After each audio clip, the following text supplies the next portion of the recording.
Good morning, good afternoon, and good evening, everyone. It's my distinct pleasure and honor to open this panel discussion today as part of the American Society of International Law's 2021 virtual annual meeting. First, I want to thank everyone for attending this panel discussion focused on COVID-19's lessons for intergovernmental pandemic response coordination.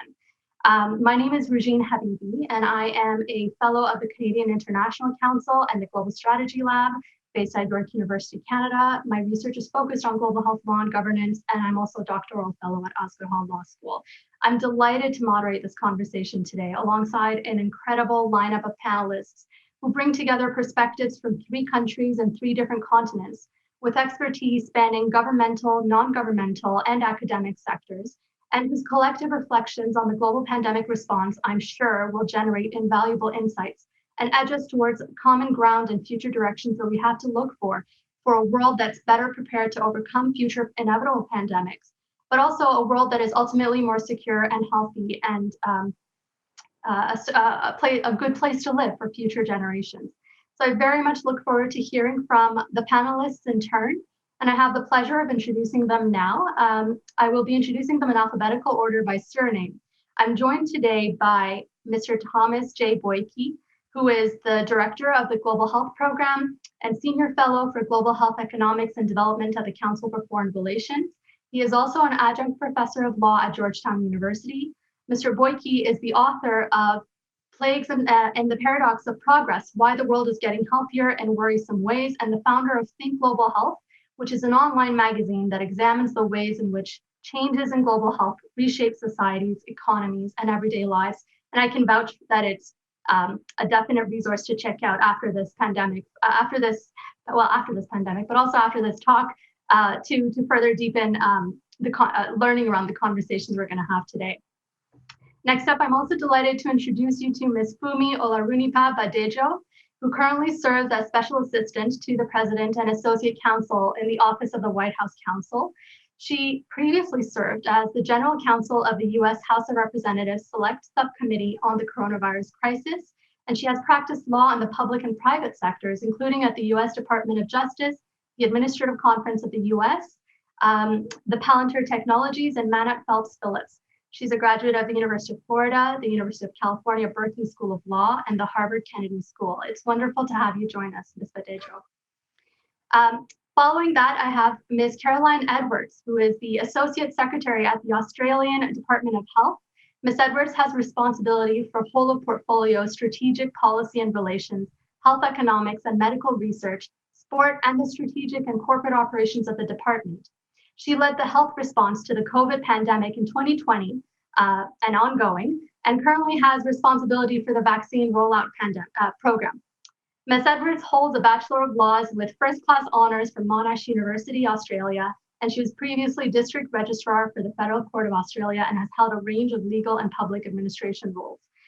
I extend a warm welcome as well to Professor Chuanying Liu, who is Senior Research Fellow of Shanghai Institutes for International Studies. Professor Liu's research focuses on emerging tech and global governance, and his team has published several reports on China's experience fighting with COVID-19 at the beginning of the pandemic, which provided invaluable knowledge and helped the world better understand the situation that unfolded in China. We're very grateful for your participation today as well, Professor Liu. So to give a brief overview or roadmap of the hour or so that we're going to spend together, I propose to begin this conversation by reflecting on the challenges that we've encountered in response coordination, from the early to mid and later stages of the pandemic, of the year that we've had living with the pandemic, and especially as it relates to decision-making at global and national levels. And I hope that in doing so, we can begin to identify themes around what were the lessons learned from the experiences individually across continents, across sectors, and to reflect on where we need to move. So that's the second part of the conversation around exploring pathways for strengthening intergovernmental cooperation, the obstacles that the international community has to overcome in order to better be able to face future pandemics that we know are just around the corner. So beginning with the first part of that conversation, I'd like to invite the panelists in turn to reflect a bit on the past 12 months or so, and specifically on the challenges and lessons that they've encountered in their governmental and intergovernmental approaches to the pandemic. And I'd like to invite first Professor Boyke and to weigh in on this, and followed by Ms. Badejo, Ms. Edwards, and Professor Liu. So, Mr. Boyke, you have the floor. Great. Thank you so much for that kind introduction, and thank you to the American Society of International Law for convening this terrific panel.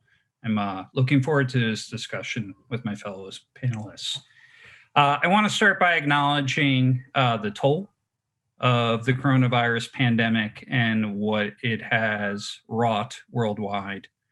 Since the emergence of the virus at the end of 2019, this novel coronavirus has caused over 2.9 million reported deaths worldwide, including more than 500,000 in the United States, 250,000 in Brazil, more than 150,000 in India. It has also cost the world $20 trillion, an estimated $20 trillion in direct spending and reduced productivity. That's a quarter of 1 year's global GDP.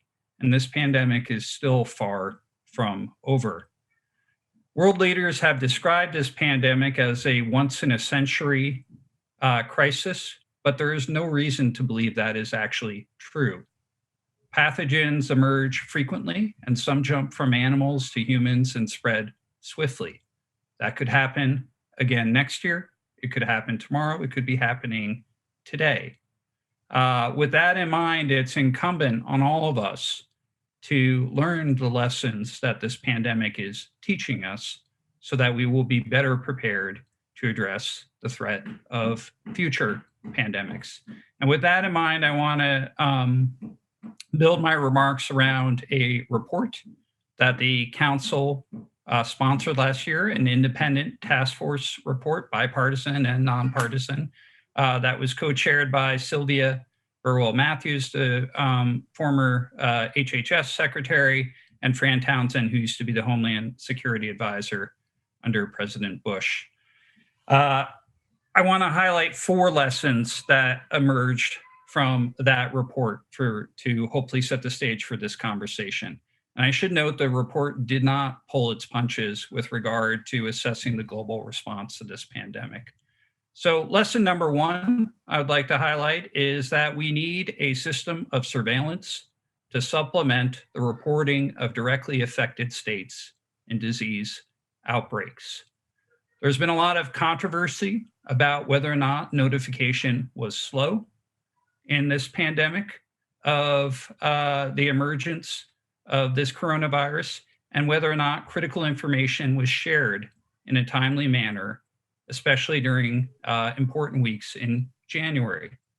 And I want to be clear here, the task force did reach those conclusions, that notification had been slow and critical information was withheld during part of January. But I also want to acknowledge that the same complaints have been made in past epidemics and as well, including the West Africa epidemic of Ebola in 2013, 2015, and the more recent epidemic of Ebola in the Democratic Republic of Congo. What one draws from that is that relying on directly affected states as the way that we find out about dangerous disease outbreaks, when those diseases can spread as quickly as this virus has and cause the damage it has had, is building global security on a very slender reed. It cannot be the way that we do this moving forward. The second reason why that is true is because the widespread use of travel restrictions in this pandemic has disrupted the bargain at the heart of the international health regulations. Historically, governments delayed reporting dangerous disease outbreaks to the WHO and other nations out of concern that other governments would impose tough travel and trade restrictions against them that would have severe economic consequences. The revision of the international health rules in 2005 was meant to restrict the imposition of trade and travel restrictions to those that were science-based and no more restrictive than necessary. But we saw in this crisis that by March, 136 countries, despite WHO guidance to the contrary, issued travel restrictions against China primarily. That is going to reinforce nations' original impulses to keep outbreaks hidden in the future. So either we need stricter restraints on travel bans in the future, which is unlikely that governments are going to agree to that, or we need another system of surveillance that does not rely on the self-reporting of directly affected states. Lesson number 2 that I want to draw from this pandemic. There has been, there's the risks of the persistent underinvestment in global pandemic preparedness has been well demonstrated in this crisis. Over the last 20 years, it has often been described that we fund pandemic preparedness in a boom or bust cycle, that it booms after a crisis and dissipates with complacency. But the reality is it's always been bust. We have never devoted more than 1% of international development assistance for health to pandemic preparedness. Never. Not after the adoption of the IHR, not after SARS, not after H1N1, not after the Ebola epidemic. We have never done so. The World Health Organization's budget is $2.4 billion, which is smaller than most major hospitals in the United States. We have significant resources needs for the future that have been revealed in this crisis. Third lesson, we have the need to invest in a multilateral approach to protecting us from dangerous disease threats, but it is also true that multilateral bodies and fora have been paralyzed by geopolitics in responding to this pandemic. And we have seen that in particular with the lack of action emerging out of the G7, the G20, and at the United Nations. Pandemics are not just a health crisis. That has been evident in this pandemic, in this particular crisis. We need other mechanisms of international cooperation to mobilize the economic, security, and private sector response to future pandemic threats. Fourth lesson, we've seen an enormous inequity in the early rollout of vaccines in this crisis. And this is a crucial point, both for bringing the pandemic under control, but also for setting the stage for future global cooperation. If we cannot cooperate in a once-in-a-century pandemic on the equitable distribution of a life-saving intervention in which it is in every nation's interest to share, what are our prospects for working together against future pandemic threats, climate change, nuclear proliferation, any collective action challenge that requires nations to work together? And here I would note two things can be true at the same time with regard to vaccine distribution. The first thing is that 4 months into this global vaccine rollout, it has been terribly inequitable. 77% of nations administering vaccines so far are high income or upper middle income nations. There are 10 nations that are responsible for close to 80% of the 279 million vaccine doses administered. The US alone is administering a third of the world's daily doses of vaccines. The second thing that can be true at the same time is that this is by far the fastest vaccines or drugs have ever begun to be distributed globally in a crisis. Not in H1N1, not in HIV, not in any previous crisis I can think of, did you have within 4 months of a medical intervention being developed, you started to see its rollout in poor nations. And we started to see that last week, or the last couple of weeks, with 3 countries, Angola, Ghana, and the Ivory Coast, beginning to receive vaccinations through the multilateral platform COVAX. All this is to say, in future crises, we need a far more equitable distribution of vaccines, but we may have started to develop a mechanism by which we can achieve that. And with that, I will stop and turn it over to my other colleagues for their remarks. Thank you very much for that. I now invite Ms. Edwards for her remarks. Thanks very much. And hello from Australia. It's the middle of the day here, about lunchtime, and very pleased to be with you. It's about 15 years since I had a legal job, so good to be back with lawyers, at least briefly. I've got a bit of a slide deck, which we might look at a little bit, but I wouldn't pay too much attention to it. I wanted to mention briefly the epidemiology, just to see where we are and where Australia is. Obviously, our economy and community has been rocked by the pandemic, just like everywhere else in the world. And I would echo Thomas's acknowledgement of the great toll this has had on people all over the world. However, Australia has done relatively well. You can see we're not as good as New Zealand on that slide, but we are doing very nicely. And I'm sorry that the United States happens to be on the top of this graph for all of you and also for the situation, but so be it.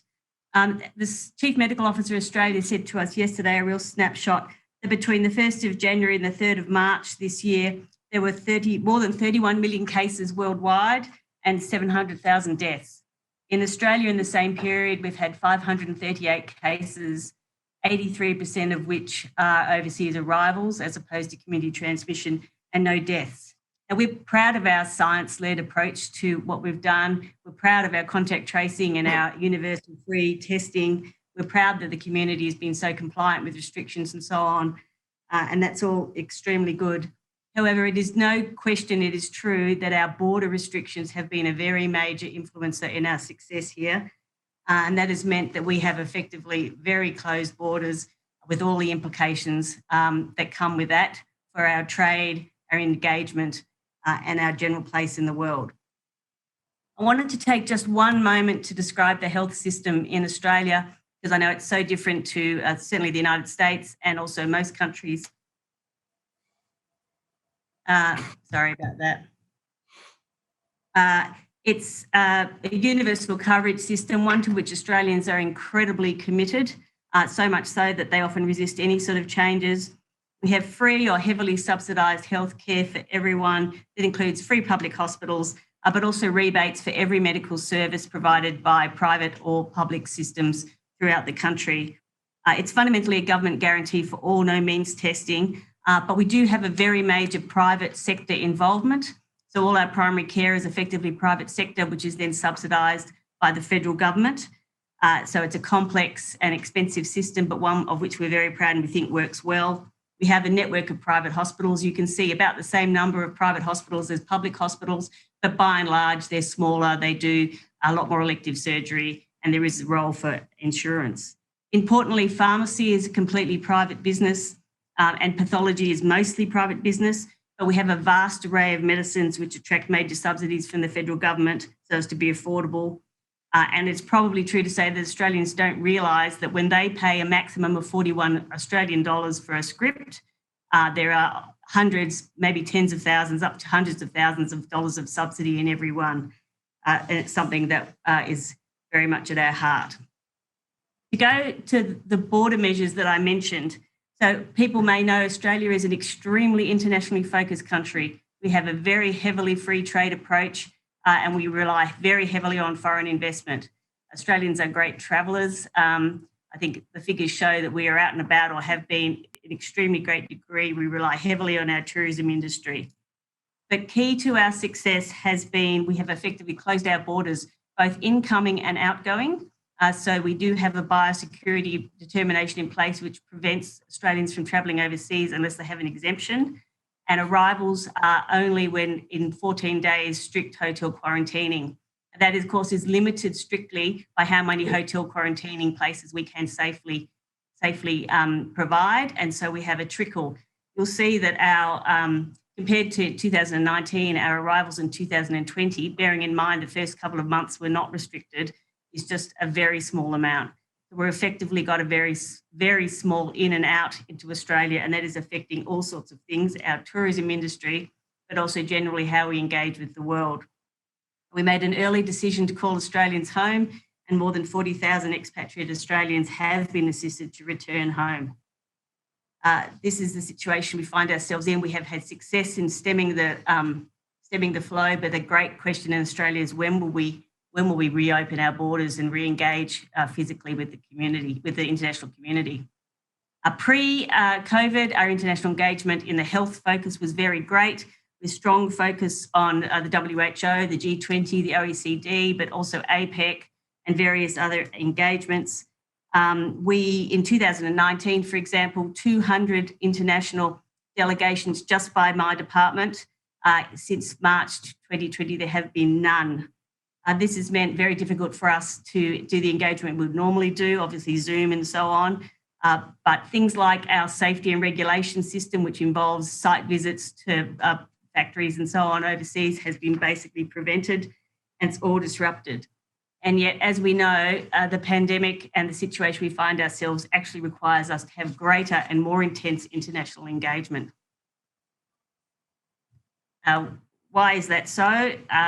So we obviously need to quickly share information on the pandemic response, on emerging products, testing, vaccines, and so on. We need regulatory agility in order to approve products, and we have a big role in assisting some of our regional neighbours in their regulatory approaches. So our travel is making that very difficult.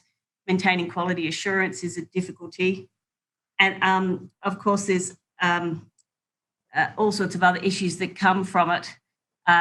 So you would be aware that we had a very worldwide scramble for PPE early in the pandemic.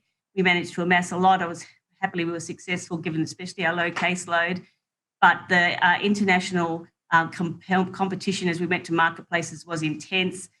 When the US did the Defence Production Act measures, caused a real concern for us and obviously difficulties.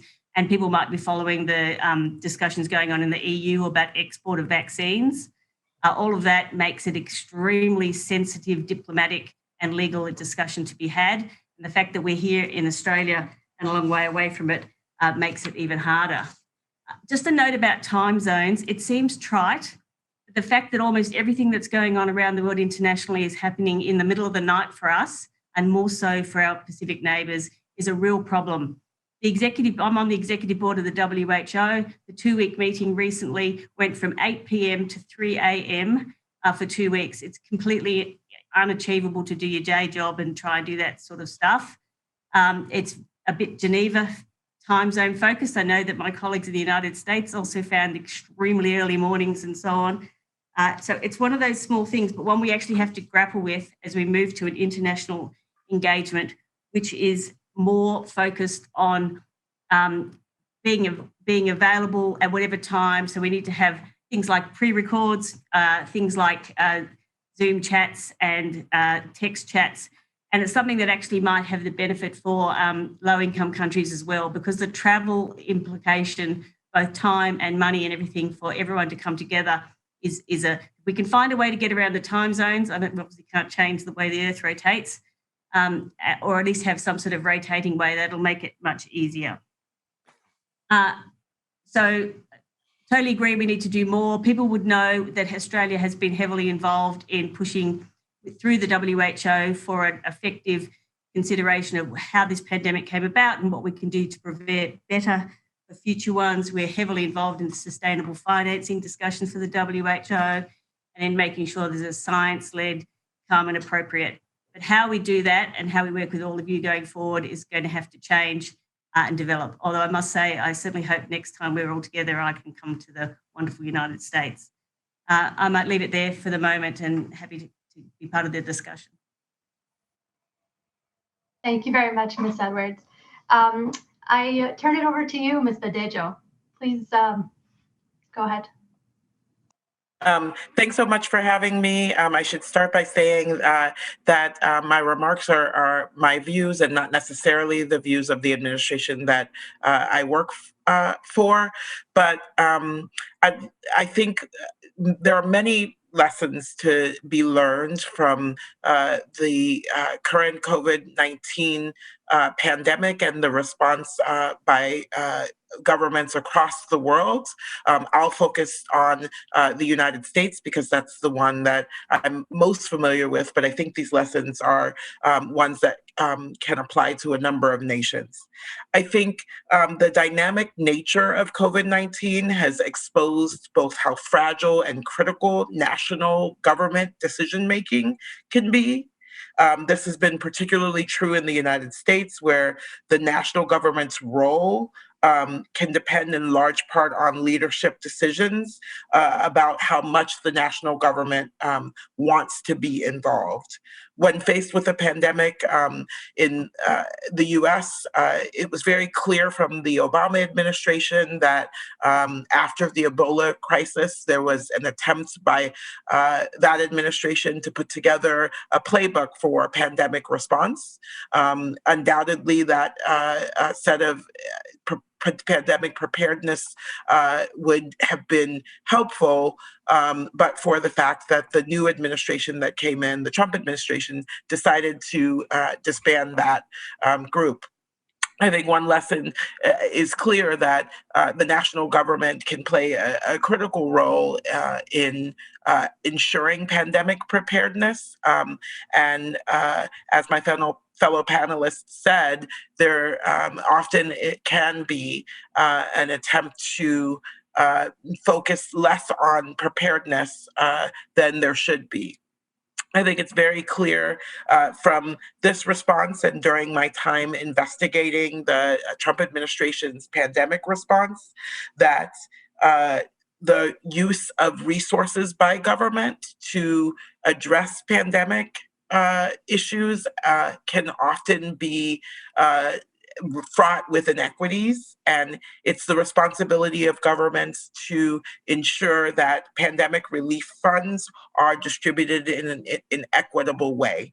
No more sort of clear is that than in terms of health inequities. Here in the United States, it's become very clear and has been further highlighted the severe health inequities that underlie a lot of the issues with the pandemic. So I think the need for coordination at a national level is critical, particularly to address disparities that can often happen at the state and local level. And the national government can play a unique role in ensuring that resources are effectively and equitably distributed. I think non-governmental organizations can also play a role there. They have a unique perspective in working outside of government, often very close to communities that may suffer from some of these inequities. Governments bringing their opinions into the fold can be helpful for identifying places where the government might have blind spots. I also think that oversight can play a critical role in holding government accountable and ensuring that problematic decision-making is surfaced and corrected. That can be done both while in a response, particularly in a situation like COVID-19 that has lasted much longer than all of us have hoped, but also after.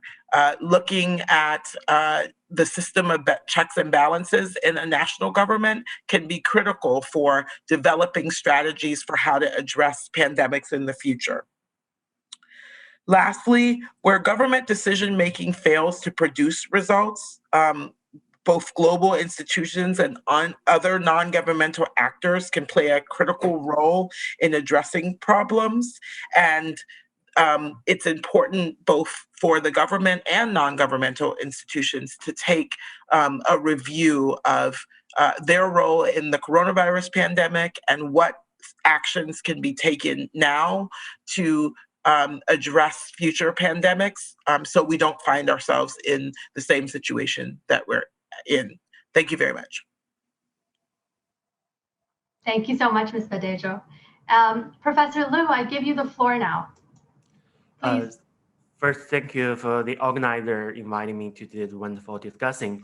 So to answer your question, I think there are two lessons or which I think that we need to pay attention to. First is from the global governance perspectives, we've realized that the health issue being underestimated for a long time. So when the pandemic happens, we are lack of the resources, lack of the institution for international cooperations. So that is really a big challenge. And I think a lot of the cooperation being gradually established through the time, but at the early pandemic response is really a big challenge for state-to-state cooperation.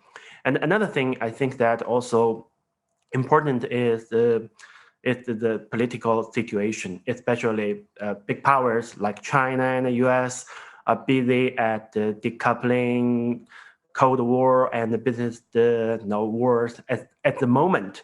So which I think it's important for this caused a lot of the attention and also caused a lot of the the threshold for the cooperation. For example, that China has a lot of the production of the capacity of the medical resources, but at the moment we found out that a lot of the political interruptions, like the different standard, and like we also have some kind of the quality accusation to China.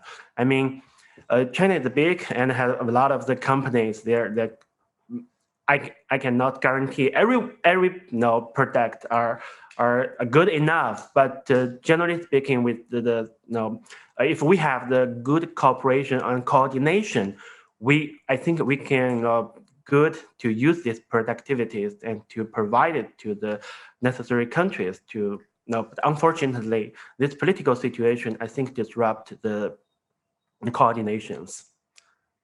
So that's my answer to your questions. Great, thank you so much. I will now just ask a few specific questions following up on your remarks, beginning with a point of fusion that appeared both in your interventions, Mr. Boyke, and also Ms. Edwards, your conversation, which is around this topic of travel restrictions, the very enigmatic topic of travel restrictions in this pandemic. So I hope I can get each of you to weigh in on this conversation. But Ms. Edwards, I wanted to follow up with you because you've said that travel restrictions were key to the success of the Australian response. And I wanted to get your feedback on two things. First, how much of that success would you say, or would you estimate, was part of the fact that of Australia being an island, nation? And then secondly, many countries have also followed through. Canada, for instance, has also now implemented charges for quarantine. So I'm wondering if you could speak to how the early decision to implement travel bans back in March was met by the international community and the WHO, and how Australia sort of factored in that international health regulations calculation, if you can, to the decision of travel restrictions. Oh, thanks. I can say a few things. So obviously the fact we're an island helps a lot. The fact that we've also got strong border controls generally and pretty tight visa requirements anyway also helped in terms of adjusting those arrangements. But really what happened early on is that we managed to catch it at a point where there was very little community transmission. Looking at the figures early on, it was clear that the vast majority of cases being identified were overseas arrivals. And because that was the issue. Now, if we had been unlucky, like other countries have, and it had got out in the community, none of this would have helped because it was already present. We were lucky in that way. But we do credit the changes to borders as being the big issue. I mean, even now, as I say, most of our cases are international arrivals. And the major community transmission we've had over the last 6 months has really been incursions out of hotel quarantining. So cases that had arrived from overseas. So it's something we credit with very heavily. We are aware, and of course we did take into account, we're very committed to being part of the WHO and the international health regulations as they currently stand and in the form we're working on to improve them. And we know that the WHO's advice has really not been in favour of travel restrictions. But having looked back over the last 12 months and the success, I mean, we are lucky enough into Australia that restrictions are reasonably low. Life is reasonably close to normal with social distancing and so on, but we have events, we are going to the office, all that sort of stuff. And the population really does credit the border restrictions for that. And I think the data bears it out. So we've got the situation now, we have to look back at what these international recommendations and how the community views border restrictions and look at it back through the lens of what actually happened in Australia and the benefits. As I say, major disadvantages on having border restrictions. We have many, many sad families. People would know this is a land of immigrants and people can't visit their family, myself included. And our international trade and so on is very constrained. But the proof is in the tasting of the pudding. And so we simply have to find a way to lift those border restrictions once vaccines rolled out so we can resume our place in the international community. But there is no appetite from anyone to do that until it's safe to do so. Great, thank you so much.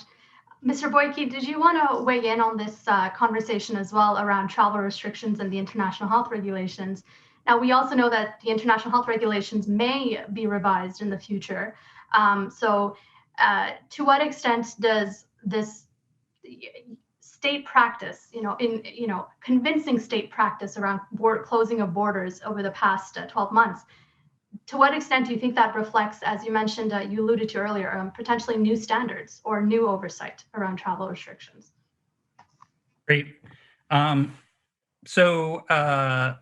say a couple things on the use of travel restrictions in the context of this pandemic. Best evidence we have is that the combination of travel restrictions imposed in China and those imposed internationally did delay the spread of the virus. However, that delay was most useful in nations like Australia that used the opportunity to impose a comprehensive plan for identifying and containing the spread of the virus. So testing, contact tracing, isolating the infected, quarantining the potentially infected. The United States prior to March had only, or as of March 1st, had conducted only 100 tests through its public health departments. The US, however, is not the only country that imposed travel bans that proved entirely ineffective at stopping or slowing the spread of this virus. Those also include India, Iran, Italy, and a host of other nations that also imposed travel restrictions, but relied on them at the exclusion of taking domestic measures to contain the spread of the virus. That is a feature, not a bug, of travel restrictions. In fact, the WHO has issued guidance in previous epidemics that advising against the use of travel bans because they create the misimpression of control, and that nations have tended to use them on the reliant at the exclusion of taking the domestic measures necessary to address them. So I think that is the best evidence we've seen around how travel bans have functioned. But I also think we need to be practical in this context. At the end of the day, more than 130 nations have imposed travel restrictions. Even with the emergence of variants, many nations again impose travel restrictions. This is not whatever your preferred metaphor is, horse out of the barn, genie out of the bottle, genie out of the barn if you want to mix them. Travel restrictions are going to be a feature of our response to pandemics moving forward. Whatever norms we had restraining nations are disrupted. So I don't think it's likely that in whether it's the pandemic treaty that the European Commission has pushed forward or through the IHR review committee, that we're going to see stricter disciplines on travel restrictions moving forward. I think we need to be practical and realize what that means, and what the consequences of nations using these are that we will need a different system of identifying outbreaks early, because states will have further motivation to delay reporting when they know they may get 130 countries slapping travel restrictions, whether they're warranted or not. Thank you so much. And of course, now there are 130 countries slapping restrictions on 130 countries. So it's not so much, well, I'm not certain about the numbers, but I'd imagine it's something as large as that. So it's not so much now singling out China. But Professor Liu, if I may turn to you, just around this topic of travel restrictions, I want to ask if you could speak a little bit to the effect, if you can, of the travel restrictions on China in those early days of the pandemic, particularly around medical resources distribution as well. If you can, please go ahead. I think that it's really important for the travel restrictions for the very early at Wuhan, right? So it's because it's a huge country, had 10 million people over there. So when you have the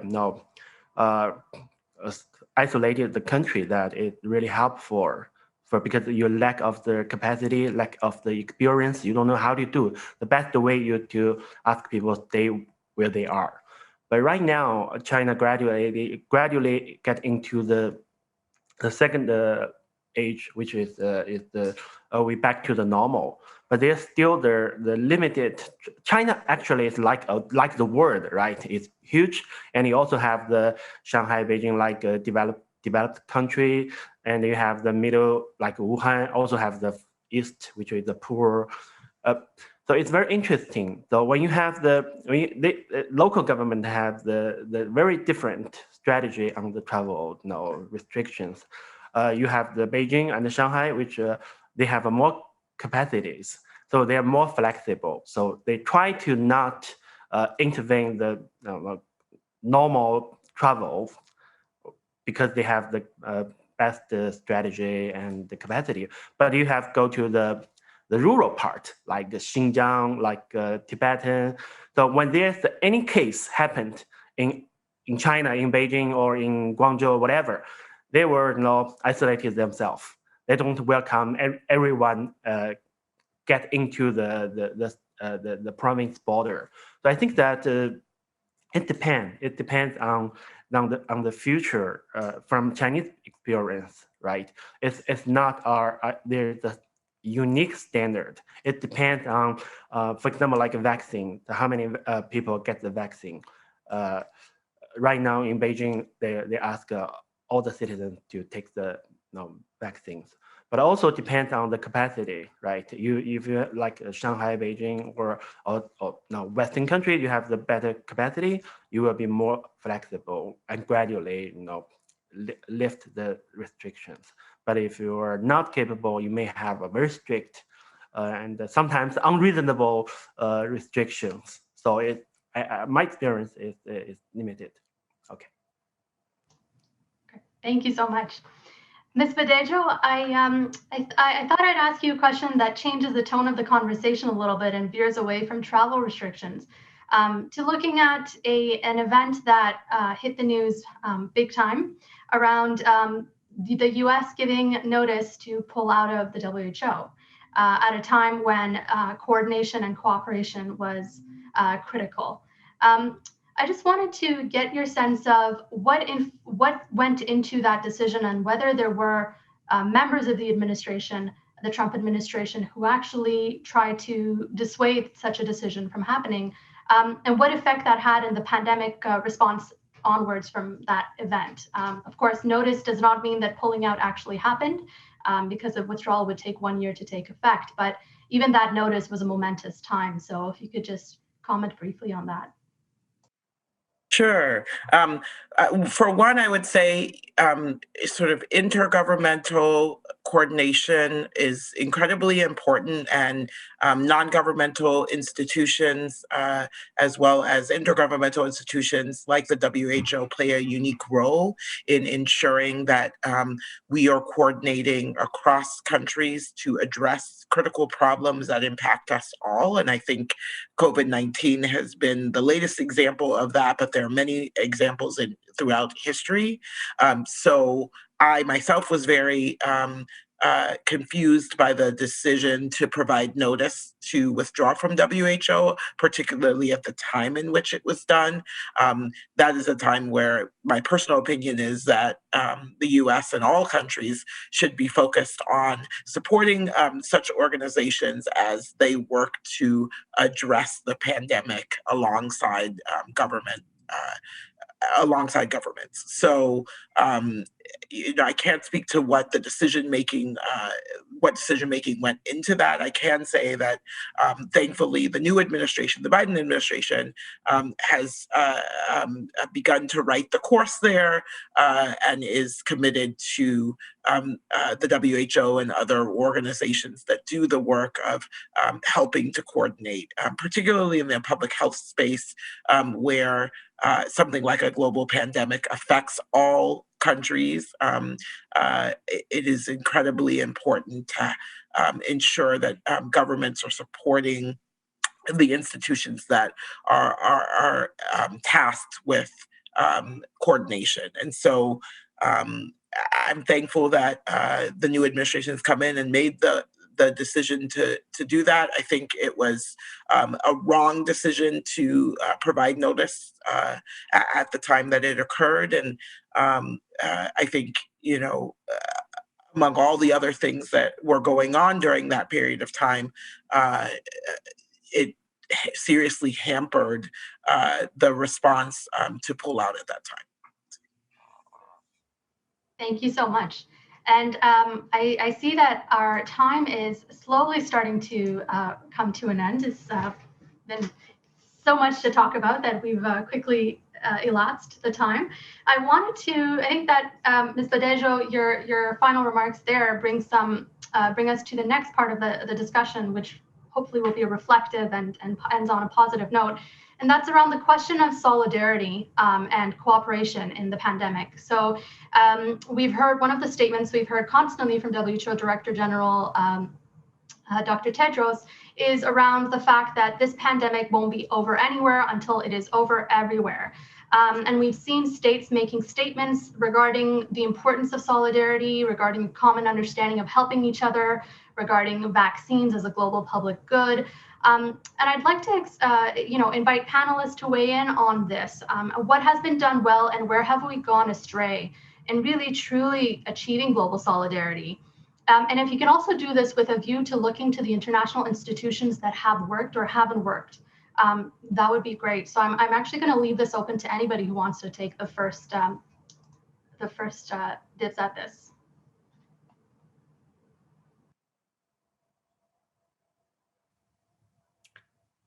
The only part of the response that I would hold out that clearly worked well was the science. That within 5 days of the publication of the genetic sequence of this virus by China, we had already started the process of identifying vaccine candidates. Within 66 days of that publication of the genetic sequence, the first clinical trial had started. Previously, the fastest we've ever developed a novel vaccine was 4 years. We've done it in 10 months. And we did that with cooperation among scientists around the world. And that is an achievement to be built on. That said, it's not sufficient for compensating for all the areas where we've lacked solidarity. Even with developing a vaccine, a highly effective vaccine, better than we could have ever really had hoped for, set of vaccines, within 10 months, we still have nearly 3 million deaths and $20 trillion in economic damage. So it is something to build on, but we clearly need to promote more solidarity moving forward. And I do have concerns about where we are on vaccine distribution at this late date. That current projections are that we're really looking at 2023 or 2024 before we really start to satisfy global demand for vaccination. That may change with variants, with genetic variants that are emerging that may be more contagious, more deadly, more our vaccines may be less effective against them is going to put further pressure on demand for vaccine manufacturing. And I think we've been awfully slow to start to make the hard decisions about how exactly we are going to address those supply constraints moving forward.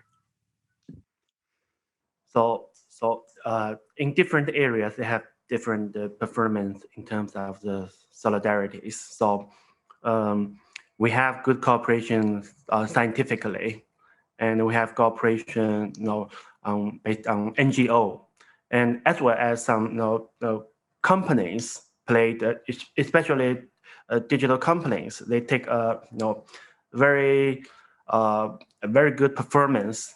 Based like Alibaba, Tencent, they actually did a lot in the international cooperation, but not say it. But unfortunately, that the political areas where we did not see too much solidarities, other than accuse each other at especially at the early pandemic response. Anyone else want to weigh in on this around solidarity in the pandemic response? I might just make one comment, which is that I'm really interested to hear what's been said, and there's obviously been real issues. Australia has been clear that we're very worried about vaccine nationalism and so on. But even so, I do think it's worth making the point that we were struck this year with something nobody really expected last year, something no one really expected, was much more frightening and difficult than we thought. Everyone has made incredible sacrifices, and there's been terrible death and misery, many people grieving all over the world. But in the face of that, even so, the science-led approach has stuck for lots of people in lots of places, and in the international engagements I'm involved in, that is definitely the overriding aspect. We're continuing to keep the relationships, things like this, things like the WHO, and also the things we were talking about in the WHO before the pandemic, like the importance of universal health coverage, the importance of the primary care sector, the importance of making sure that women and girls are heavily involved in healthcare and have access to services. Those things have borne out still being the right things. The work we were talking about in antimicrobial resistance, which is probably the thing that we were most worried about before, crossover in many ways. So perhaps it's easy for me to be optimistic from where we are and the luck and opportunities we've had and what we are very committed to as a good health system. But there's a lot to build on there.